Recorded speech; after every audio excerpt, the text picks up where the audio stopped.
నమస్తే, welcome to Bharati TV. నేను బాబయ్య. అమ్మా రోజా, నీది ఐరన్ లెగ్గే అనుకున్నా, ఐరన్ టంగు కూడానా? నీ దెబ్బకి పొత్తులు మటాష్ అని చెప్పేసి ఈ వీడియోకి నేను ఒక టైటిల్ పెట్టాను. అంటే ఆంధ్రప్రదేశ్లో వైఎస్ఆర్ కాంగ్రెస్ పార్టీ మహిళా నేత, మాజీ మంత్రి, మాజీ ఎమ్మెల్యే రోజాని తమిళనాడులోని టీవీకే పార్టీ అధినేత సినీ నటుడు విజయ్ అంటున్నట్టుగా, అమ్మ నీది ఐరన్ లెగ్గే అనుకున్నాను, ఐరన్ టంగు కూడానా అని చెప్పేసి అంటున్నట్టుగా తమ్నెయిల్లో పెట్టాను. సో ఎందుకు అలా పెట్టాను? నిజానికి రోజాది ఐరన్ లెగ్గా, ఐరన్ టంగా, విజయ్ ఎందుకు అలా అంటున్నాడు అని చెప్పేసి పూర్తిగా డీటెయిల్స్ తెలియజేస్తాను ఈ వీడియో ద్వారా. ఎక్కడా స్కిప్ చేయకుండా ఎండ్ వరకు చూడండి.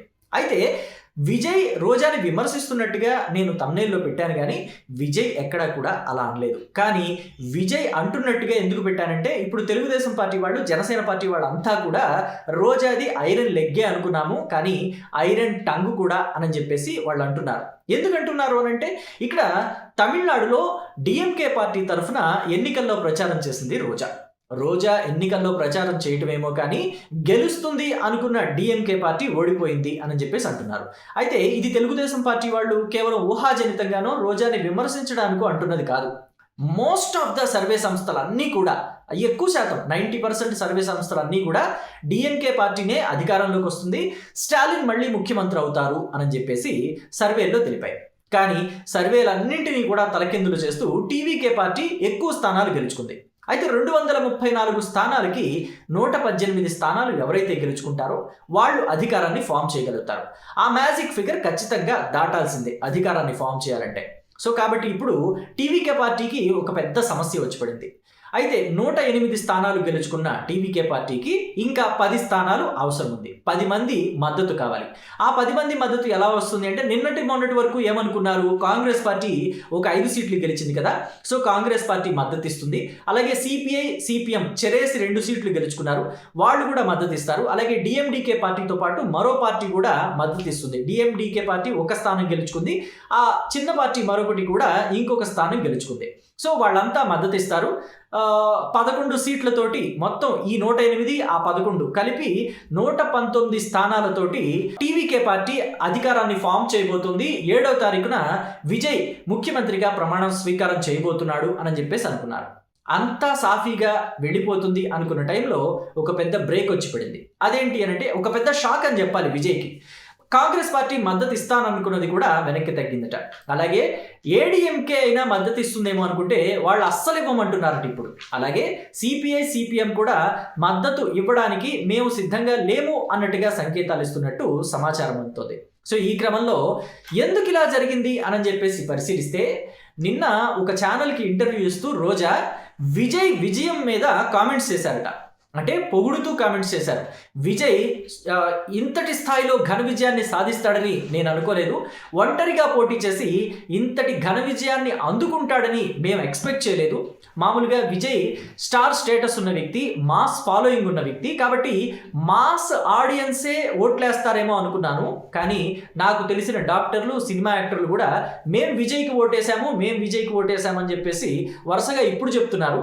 సో విజయ్కి ఇంత పాపులారిటీ ఉందని అనుకోలేదు. పాపులారిటీ ఉందని తెలుసు, కానీ ఈ స్థాయిలో అందరూ ఓట్లేస్తారని చెప్పేసి మేము ఎక్స్పెక్ట్ చేయలేదు అని చెప్పేసి విజయ్ని పొగుడుతూ ఇంటర్వ్యూలో చెప్పింది.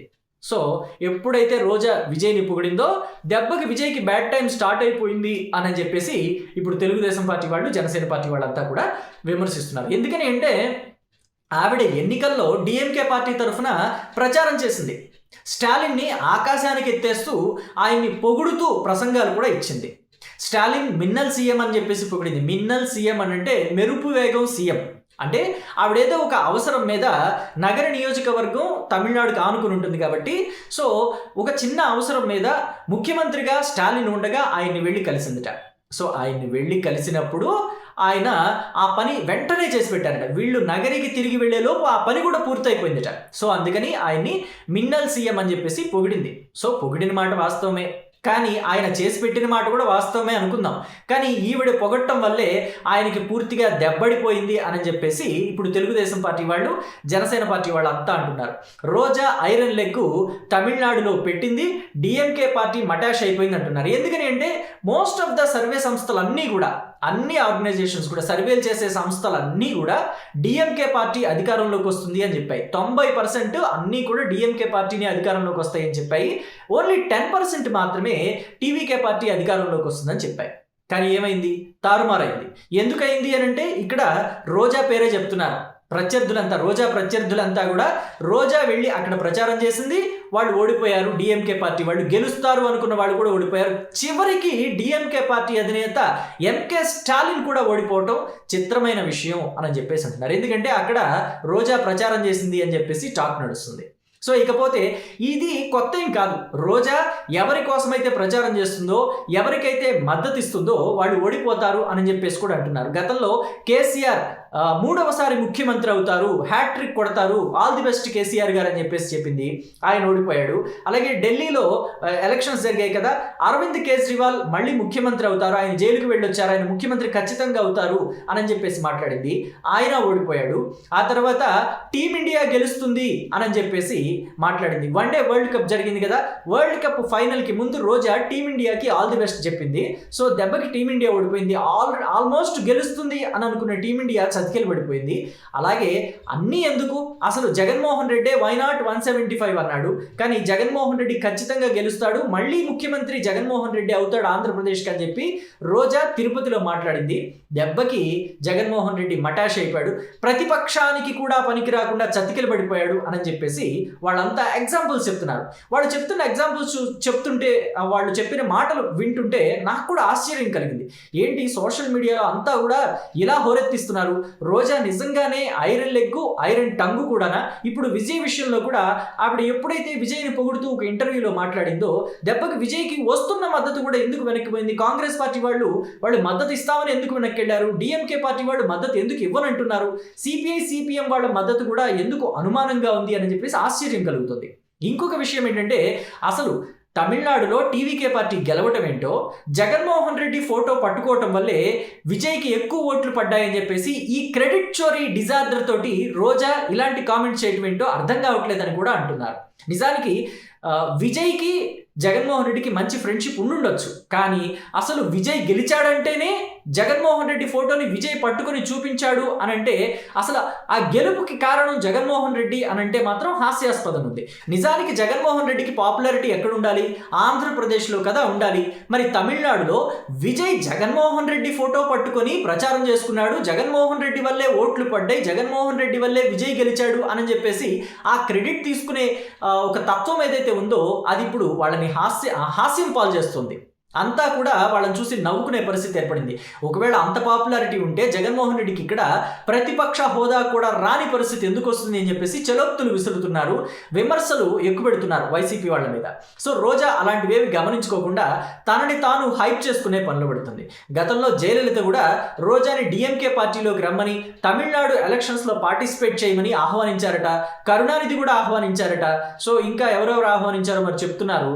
అయితే ఇప్పుడు డిఎంకే పార్టీ కూడా ఆవిడకి ఆహ్వానం తెలిపినా ఆవిడ రానని సున్నితంగా తిరస్కరించాను, నేను జగన్మోహన్ రెడ్డితోనే ప్రయాణం కొనసాగించాలనుకుంటున్నాను అని చెప్పేసి చెప్పానని చెప్తోంది. జగన్మోహన్ రెడ్డి అంటే సోదర సమానుడని, ఆయన్ని వదిలిపెట్టి ఉండలేనని, అందుకే వాళ్ళకి రానని చెప్పాను, తమిళనాడు ఎలక్షన్స్లోకి నేను రానని చెప్పాను, అక్కడ కంటెస్ట్ చేయనని చెప్పానని చెప్తోంది. నిజానికి జయలలిత ఒకవేళ అప్పుడే పోయి ఉండేవారు, ఈవిడ గనక ఏఐడిఎంకేలో పార్టీలోకి అడుగు పెట్టుంటే జయలలిత అంతకాలం కూడా బ్రతికేవాళ్ళు కాదని చెప్పేసి ఇప్పుడు ఆవిడ ప్రత్యర్థులంతా ఆవిడ మీద సెటైర్లు వేస్తున్నారు. ఆవిడ వెళ్ళలేదు కాబట్టి కనీసం 2016 వరకైనా జయలలిత బ్రతికుంది. ఈవిడ వెళితే 2011లోనే అయిపోయేది ఈవిడ ఐరన్ లెగ్ దెబ్బకి. ఎందుకంటే 2009లో ఈవిడ కాంగ్రెస్ పార్టీలోకి వెళతానంది, రాజశేఖర రెడ్డి పరలోకానికి వెళ్ళిపోయాడు. 2004 ఎన్నికలకి ముందే ఈవిడ తెలుగుదేశం పార్టీలోకి వచ్చింది. చంద్రబాబు నాయుడు మృత్యు వరకు వెళ్ళి వెనక్కి వచ్చాడు. 2014, 2009 మధ్య అనుకుంటా ఆవిడ వైసీపీలోకి వెళ్ళింది. 2011లో వైసీపీ పెట్టారు కదా, 2011 or 12 ఐ థింక్. సో ఆ టైంలో వైసీపీలోకి వెళ్ళింది. జగన్మోహన్ రెడ్డి 16 నెలలు జైల్లో కూర్చొని బయటకు వచ్చాడు. ఇది ఆవిడ లెగ్గు మహిమ అని చెప్పేసి వైసీపీని విమర్శించే వాళ్ళు, రోజాని వ్యతిరేకించే వాళ్ళు అంతా ఇప్పుడు అంటున్నారు. మరి దీని మీద మీ అభిప్రాయం ఏంటి అనేది కామెంట్ బాక్స్లో తెలియచేయండి. Thank you.